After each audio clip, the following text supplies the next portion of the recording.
Okay, within New Mexico, Chiapas, the medium-bodied, soft, pleasant nut-like character. That's me being a marketing guru.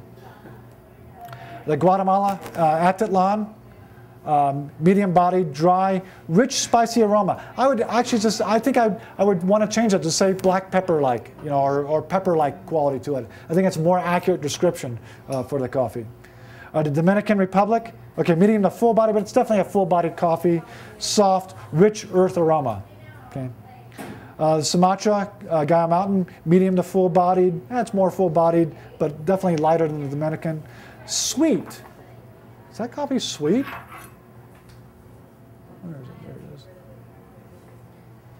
is. Ah, what do you know it is? Yeah, it's definitely a, go back to it now. Yeah, I was thinking soft when I was just trying to remember it. Did I say soft on the back there? Yes. I did, didn't I? All right, so Sumatra is sweet, not soft. Wow, and it's really sweet. It's very sweet. Very sweet, yeah, yeah. I mean, it's right on the tip of the tongue.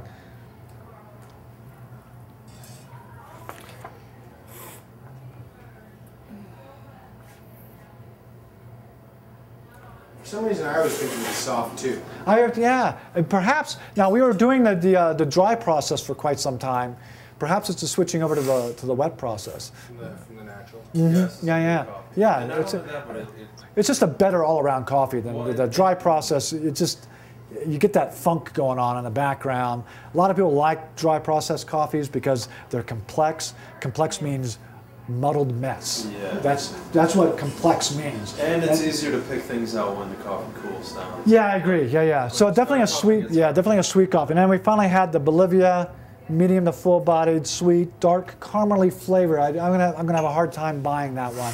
Definitely a liquor-like quality to it. I don't know if I want to go so far as saying caramely. So I'll probably have to change that on the descriptions.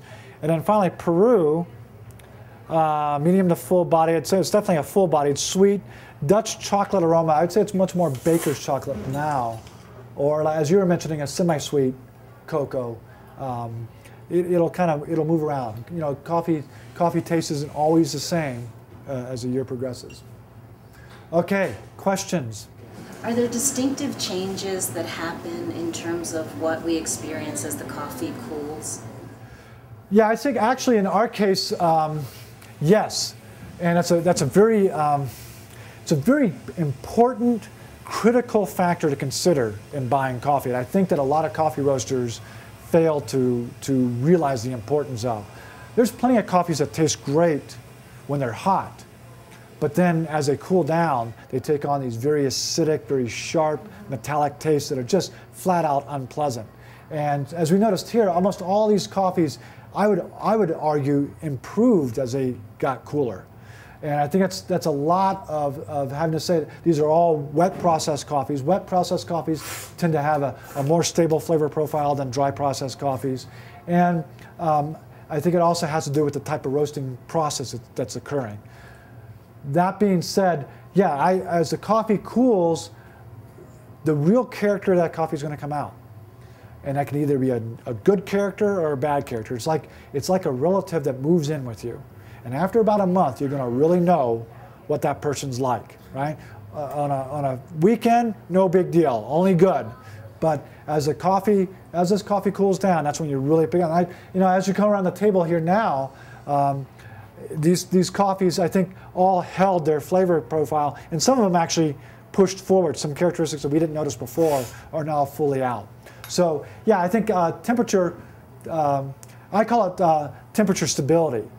And that's something I'm looking for when I'm buying a coffee. When I'm buying coffees, as I mentioned earlier, I'll cup them when they're warm. As they're hot, let them go down to warm, and then I'll walk away from the cupping room and come back hours later when the coffee is flat out cold.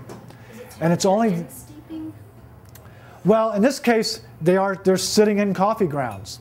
So, and I'm doing that intentionally so that there is an issue, it's going to come out. I'm going to try to force the issue. So like I said, if I come back and the coffee has turned on me, that coffee is removed from consideration.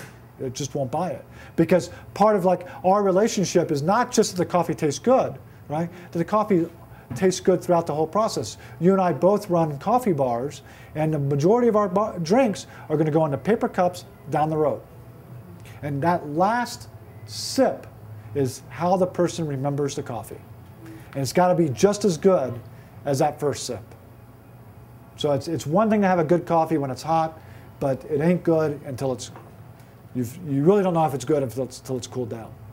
Helpful? We're all kind of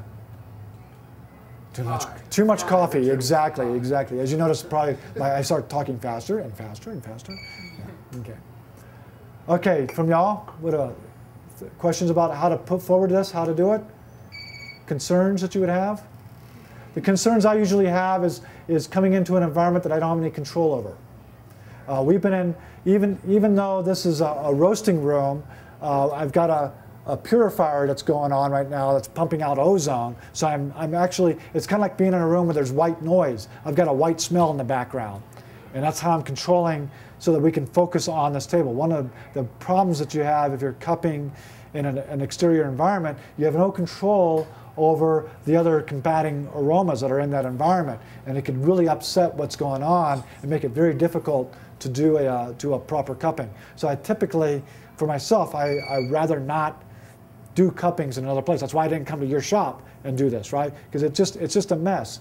At one time I was doing some work for a green coffee importer, and was talking to different roasters around the country, and one of them was up the road from us, and when he'd report back, I'd send him some samples of coffee, he'd report back the goofiest of taste impressions. I'm like, what the heck where are you getting this stuff from? And we were on a road trip once, so I decided to stop in and say hi to him. Well, it turns out that his roasting facility cupping lab was next door to a photo finishing place.